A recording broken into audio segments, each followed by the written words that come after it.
অভয়া পরিবারের মামলা শুনানি কলকাতা হাইকোর্টে, ছাড়পত্র দিল সুপ্রিম কোর্ট।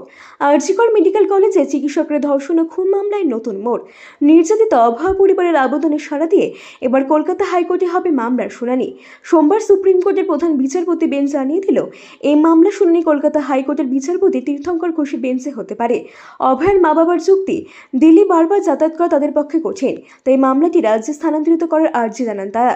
এই সিদ্ধান্তে স্বস্তি নিঃশ্বাস ফেলেছে অভয়ার পরিবার। তারা চান সিবিআই দ্রুত তদন্ত শেষ করে প্রকৃত দোষীদের শাস্তির ব্যবস্থা করুক। এদিকে সুপ্রিম কোর্টের স্বতঃপ্রণোদিত মামলা পরবর্তী শুনানি হবে 13ই মে। এখন নজর থাকছে হাইকোর্টে মামলা শুনানি কোন দিকে মোড় নেয়। ব্যুরো রিপোর্ট আর বঙ্গ সংবাদ। Genius educare academy. শিশুর ভবিষ্যৎ গড়ার প্রথম ধাপই হলো সঠিক শিক্ষা, আর সেই শিক্ষার প্রতিক্রিয়া জিনিয়াস এডুকেয়ার একাডেমি। এখানে নার্সারি থেকে চতুর্থ শ্রেণী পর্যন্ত আধুনিক ও মানসম্মত মানের শিক্ষা প্রদান করা হয়, যেখানে আপনার শিশুর মেধার বিকাশ নিশ্চিত করা হয়।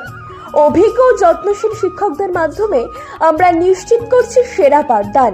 এছাড়াও সুবিধাজনক যানবাহন ব্যবস্থার মাধ্যমে আমরা নিশ্চিত করি নিরাপদ ও স্বাচ্ছন্দ্যময় যাত্রা।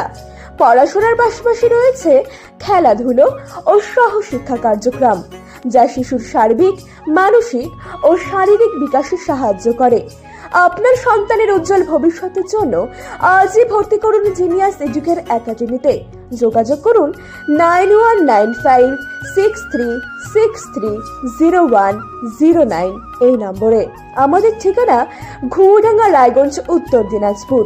জিনিয়াস এডুকেয়ার একাডেমি, জ্ঞানের আলোয় উজ্জ্বল ভবিষ্যৎ।